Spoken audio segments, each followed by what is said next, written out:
This is the Ultrarunning History Podcast. I'm your host, Davey Crockett. Thanks for coming. This is episode 173. In this episode, I will continue telling the story of Old Sport Campana, the most popular ultrarunner of the 19th century, the clown of the pedestrian era. This is part 6 in this series and previews chapter 8 of my new book. I'm pleased to announce that I released a new book, Old Sport Campana, ultrarunning's most popular and amusing 19th century runner. As I researched for these podcast episodes, I realized that I had enough content for an entire amusing and interesting book. To get the entire story of Old Sport, get my new book on Amazon. Search for Old Sport Campana in books.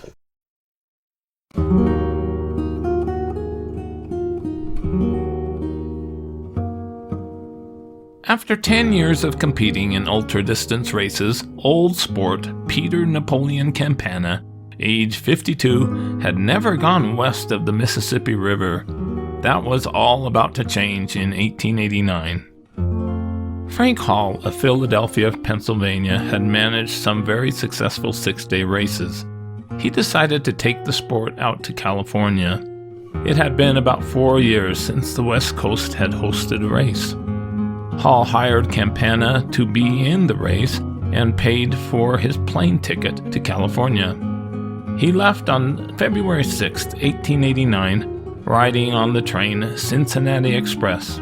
He arrived a week later with fellow runners Frank Hart and George Cartwright. They created a stir among West Coast sportsmen who wanted to get a glimpse of the famous runners. The workmen made finishing touches to the stands and booths at San Francisco's Mechanics Pavilion the day before the race. 60 scores would be needed to keep the tallies of the men, 30 on the sheets and 30 on the dials. The runners took some practice runs on the track. How would California react to Campana's unusual behavior? Years earlier, they had nearly run Steve Brody, the young newsboy pedestrian from New York City, out of town because of his poor behavior during a race that shocked women. The San Francisco Chronicle introduced Campana to its readers. Quote, "Old Sport Campana is as original a character as one could wish to meet with." Campana was quoted, "I don't want sleep, but I must have music, and I can cover more distance when the band is playing The Old Armchair than at any other time. That's my favorite tune, and Lord, it just makes me hustle around the track when I hear it. One time in New York, my shoestring got inside and was hurting me. I took the shoe off to fix it when the band started the tune, and up I went and traveled 10 miles with one shoe on and the other off." The Old Armchair British folk song is about a man who inherited only an old chair from his grandmother and was mocked by his siblings who got some cash. "And how they tittered, how they chaffed, how my brother and sister laughed." But later, after the chair broke, he discovered it included more than 2,000 pounds. "When my brother heard of this, the fellow, I must confess, went nearly mad with rage and tore his hair. But I only laughed at him, then said unto him, 'Jem, don't you wish you had an old armchair?'" Don't you wish you had the old armchair? The San Francisco Examiner added, "He is 61 years old, actually 52. Because of his many peculiarities, he has become the best-known man in his business. He never trains for a race, never eats meat, and never sleeps while in a race, but remains on the track through the entire 6 days and nights. His sharp features and closely cropped beard give him a peculiar appearance." On Thursday, February 21st, 1889, 5 hours before the start, hundreds of people waited outside the pavilion wanting to get in. So great was the jam of a great crowd gathered at the entrance that the managers decided to throw open the doors 2 hours ahead of the advertised time. Then there was a frantic rush for the seats of vantage. At 9:50 p.m., Hall appeared on the track, leading a long string of runners coming from their tents. Nearly all the runners wore colored shirts and caps and had their numbers either on their chests or back. The race began at 9:58 p.m. About 13,000 people were on hand for the start of the 31 runners. There was another runner clown in the race, a man who went by Oofty Goofty. His real name was Leon Borchardt. In 1884, Goofy was offered employment in a San Francisco dime museum where he played the role of a wild man placed in a cage and handcuffed. He was called the only hairy wild man in existence who had been captured in the jungles of Borneo. His body was entirely covered in tar and horsehair. He was fed raw meat and told to yell "Oofty Goofty" when people tried to talk to him. Thus, Leonard metamorphosed into Oofty Goofty, the hairiest ham in the history of human oddities. His debut as a dime museum marvel involved yelling "Oofty Goofty" while guzzling beer and gorging on raw meat, a diet fit for a demented king. Unfortunately, Oofty's crusty costume of glue and horsehair caused such a sweat-stifling situation that he almost shuffled off this mortal coil. He later also received the nickname of Professor Hardness when he let people pay him up to 25 cents to strike his behind with a cane where he wore a leather pad. His next endeavor was as a sort of human punching bag, an enterprise that can only be described as entrepreneurial insanity. With a leather pad in his pants, he wandered the streets, offering his posterior for a punishing fee. Oofty's pain-proof posterior proved popular. For 10 cents, one could kick him in the keister. For more moolah, a cane could be conscripted to clobber him. And for the princely sum of $2, a baseball bat could be brandished to batter him into oblivion. On a good night, he could make a whopping $10. Goofty entered the 6-day race with a bet of $100 to reach 200 miles. He quickly developed a friendship with Campana because of both of their antics. Neither seemed serious about piling up a huge number of miles. Campana hobbled around with a wet sponge upon his head and a ghastly smile upon his peaked face. He created amusement by holding high an enormous bouquet that had been presented to him by an admirer. He reached 106 miles in the first 24 hours, good enough for 7th place. His performance thus far was amazing to those who watched. Campana is a physical wonder. Apparently, a total wreck, and considerably past his 60th year, the old fellow sticks to his work with marvelous endurance. He has not yet left the track. His gait is a steady job, varied from time to time by a quiet walk. He averages about 4.5 miles an hour and would do even better if he did not stop every few laps to encourage his fellow walkers. At one point, Oofty Goofty was presented with a magnificent diamond ring from a spectator and sprinted around the track to show appreciation. He collided with Old Sport, who gave chase and compelled the Goofty to apologize. Campana finally left the track for a half hour, not to nap, but to entertain his friends with a song. He reached 185 miles in 48 hours and moved into 6th place. Goofty brought up the rear with 111 miles. Early into day 3, Campana seemed to be falling to pieces. He was sodding and sidling along, arousing himself occasionally to reach out for the $50 that were tossed down for him by fair sympathizers. He finally woke up from his foggy walk and astonished everyone by spurting around the track at a 6-minute mile pace. He received tremendous cheers. Campana continued to surprise everyone as he moved into 4th place by the end of the 3rd day with 265 miles. It must not be supposed that he does not walk. His magnificent legs go like pieces of machinery. Whenever the band starts up a lively air, Sport spurts and lends an additional charm to his already very attractive shirt by soaking it a little more in perspiration so that it may bring a few more bright colors from his trunks. Next to Sport, Oofty Goofty probably causes the most amusement. Oofty tries to rival Campana as a ladies' man, but the effort is not a howling success. There is something about the contour of Oofty's legs that does not impress the onlooker with the belief that the professor is an animated sculptor's model. Sporties is an irreverent older masher. He was never shy about flirting with women even when sitting next to their husbands or boyfriends. He was presented with a 10-pound roast turkey by some compassionate observer of his hungry appearance. Sport took it in his arms and trotted around the track with it until he feared the temptation to attack it would be too great, and he gave it a place of honor in his tent. He divided it with Oofty Goofty amid loud applause. Campana is attracting the attention of medical men, and it is said that there is a plot on foot to snatch him off the track and see whether he is really human or only a combination of India rubber and wire springs. On the fourth day, Campana continued to be the focus of entertainment for the spectators. A large gentleman with a silk hat referred to Campana as a loafer and asked why he did not trade off his feet for a lot in a graveyard. The taunts continued as Campana was eating a pig's foot. Campana smeared the remnants of his dinner in the man's face. Another man, a medical student, heard that Campana had only slept for an hour during the race. He received permission to go on the track to interview him. He warned Campana that he could get brain fever if he continued to go without sleep. Finally, Campana replied, "You darn fool! I sleep on the track, and here you've gone and woke me up after I had good sleep for an hour with the aid of the band." Campana ate his lunch on the track, raw oysters with chili sauce.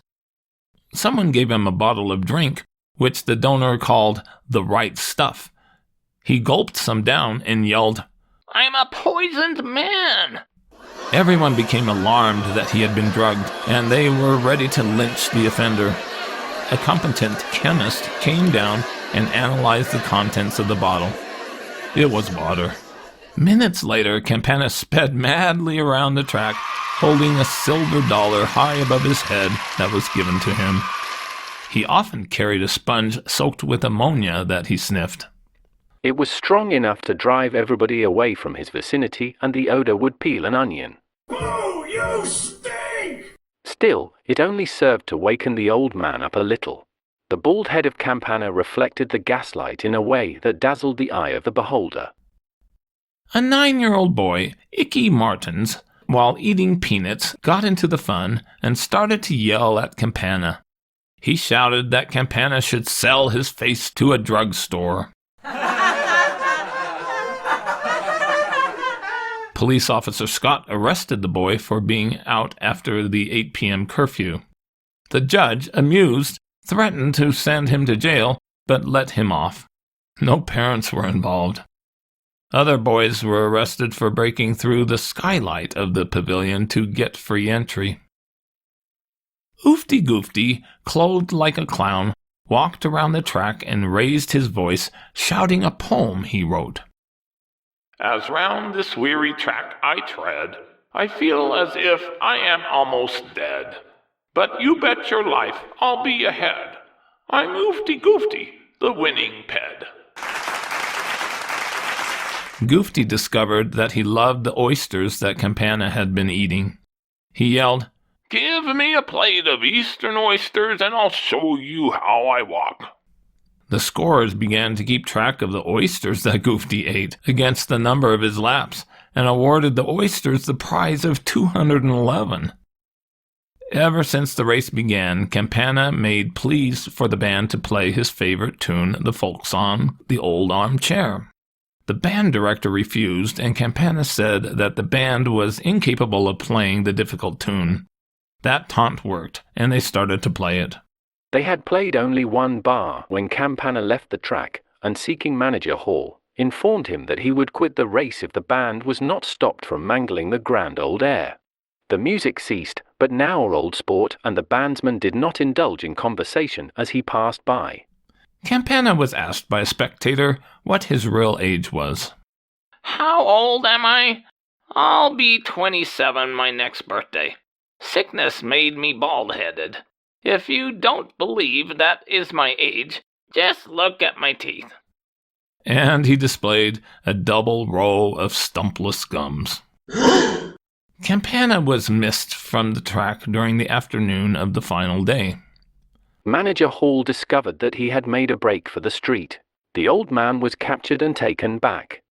When asked why he left the building, he said he was in search of men who owed him $500 each on bets he won from them on the race. In the end, Frank Hart won in a close race with 525 miles. Campana reached 385 miles, and Oofty Goofty pulled up the rear with 222 miles. It had been a very successful race financially and entertainment-wise. More than 80,000 people passed through the doors of Mechanics Hall during the race. Campana received no winnings for his fifth-place finish, but it was rumored that he had picked up as much as $400 off the track. But he claimed he was destitute. He had lost his voice, and on the next day he was not happy with the race manager Frank Hall. He and other runners accused Hall of skimming off profits for himself. Campana was asked why he was so upset.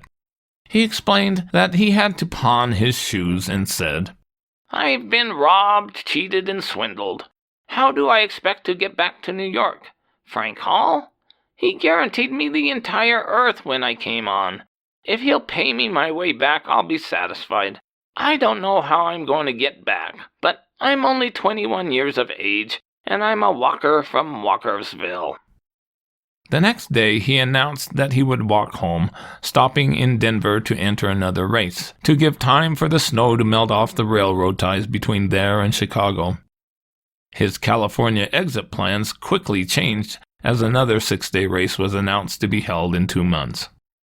Announcements were made that Campana had entered other races in the West, but he did not start in them. He stayed in the San Francisco area, hanging out in the Sportsman's Resort on Golden Gate Avenue that hosted boxing matches. He had a secret that drove people crazy with curiosity. He carried around with him a little green cigar box for days. Reporters tried to get the story about the box, but Campana refused to share the secret. "I've got a secret. Can you guess what it is?" One day, while napping, some young men carefully took the little box from his arms. The lid was removed, and the box was found to be filled with pieces of mossy turf and little twigs. The turf was discovered to be from the grave of one of Campana's boxing heroes, Yankee Sullivan from Ireland. Campana had met him during the early 1850s while Campana was a fireman. Sullivan tragically took his own life in 1856 while in prison, faced with deportation, accused by vigilantes of stuffing a ballot box. Sullivan was buried in San Francisco. Campana went to the cemetery to pay his respects and took some turf to honor his hero. On top of the turf in the box were some soiled sheets of paper that contained a draft of a brief biography of Campana that included a phony age for him. The man copied these pages and had them published in the San Francisco Examiner. The little box with its precious contents was restored to the old man's fond clasp, and he slept on undisturbed. Campana went to work on the streets of San Francisco. He was seen driving a wagon along Market Street and shouting, "Sweet Los Angeles oranges, 2 bits a dozen here." He appeared to be doing a thriving business. He said, "Here the old man is 3,000 miles from his wife and children, flat broke." As the next date for the next 6-day race came closer, he did some serious training. With the financial success of the February 6-day race, Frank Hall quickly scheduled another 6-day race for May 1889. He paid the 6-day American record holder, James Albert, $1,000 to come from New Jersey to compete. The news of Albert's payment created much talk and jealousy among the runners. Some put together plans to try to gang up on Albert during the race. Manager Hall wrote back to his hometown newspaper in Philadelphia, "I predict that we will see the grandest event that ever transpired in the history of pedestrianism, and it is a foregone conclusion that the record will be broken in the coming race." There was so much interest in the race that an hour before the start on May 10, 1889, race management had to hang up a notice that read "Standing room only." The floor was an ever-moving mass of humanity, and the long tiers of seats and rows of chairs on the galleries were filled with thousands of spectators. Pool sellers, bookmakers, were hoarsely shouting the bids on the athletic contestants. Barkeepers in spotless uniforms were jingling glasses in their ceaseless efforts to satisfy the thirsty crowd, while a military band filled in any lulls by selections from the latest popular airs. About 10,000 people crushed into Mechanics' Pavilion. They were delighted to see the clowns on the track, Campana and Oofty Goofty, starting the race. It was said that outside wagering, the primary interest in the race was centered on the comical actions of the two. Both kept the crowd roaring with delight. Campana reached 100 miles in 23 hours 30 minutes. He received loud applause and the band played his favorite song, "The Old Armchair." He received a telegram from his wife in Providence, Rhode Island, stating that if he didn't finish high in the standings, he needn't come home. After reaching 100 miles, he went off of the track for an hour and then came back looking very stiff. Details of the race were limited in the newspapers because of a disagreement with reporters. Albert won with 533 miles. Campana finished in 5th place with 349 miles. Oofty Goofty was last among those that lasted 6 days with 211 miles. Campana went on a tirade the day after the race and confronted Manager Hall at Central Park Saloon over a dispute regarding receiving money to get back home to Connecticut. Hall had paid for his train ticket to come out to California, but refused to give him anything to return. Campana said, "I thought about my wife and children away off in the east, maybe starving, and tears commenced running down my face. I went to put my hand to my eye, but it landed on Frank Hall's. I poked his lower jaw aside his neck and jammed his head down until his collarbones nearly cut his ears off. Then Hall got behind the bar and begged them to protect him, and finally sneaked off when I wasn't looking. I danced a jig on his plug hat." Reporters flocked to learn about the reason for Campana's assault on the much younger 29-year-old Hall. He explained that this was Hall's 4th race, where he had hired Campana to spend the entire 6 days on the track, but then reneged on the agreement. At Hall's February 1888 race in Madison Square Garden, he had been promised $250, but only received $10 to appear.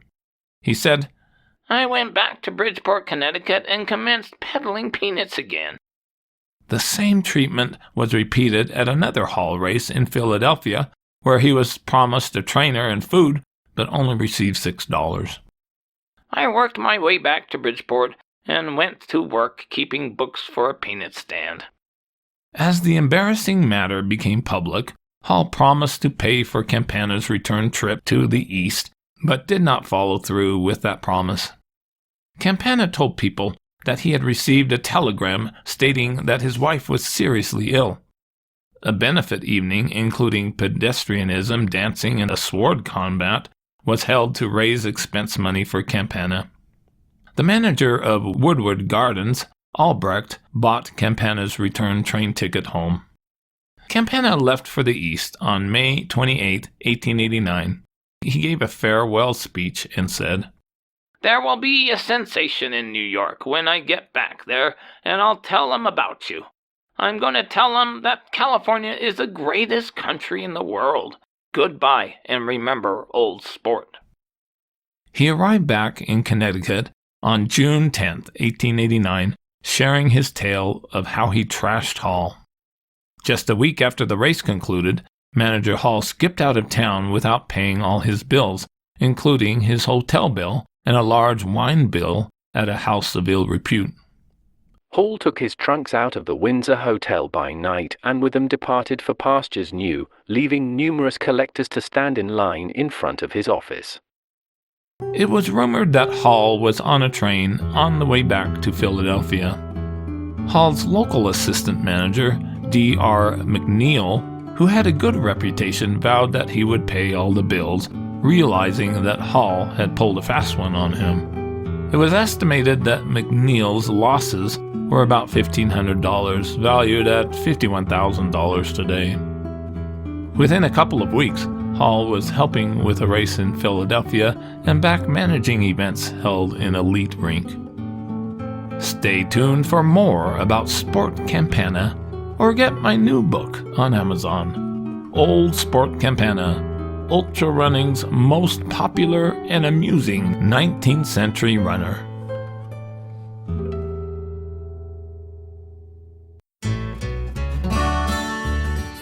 With that, this is Davy Crockett, and this is the Ultra Running History Podcast.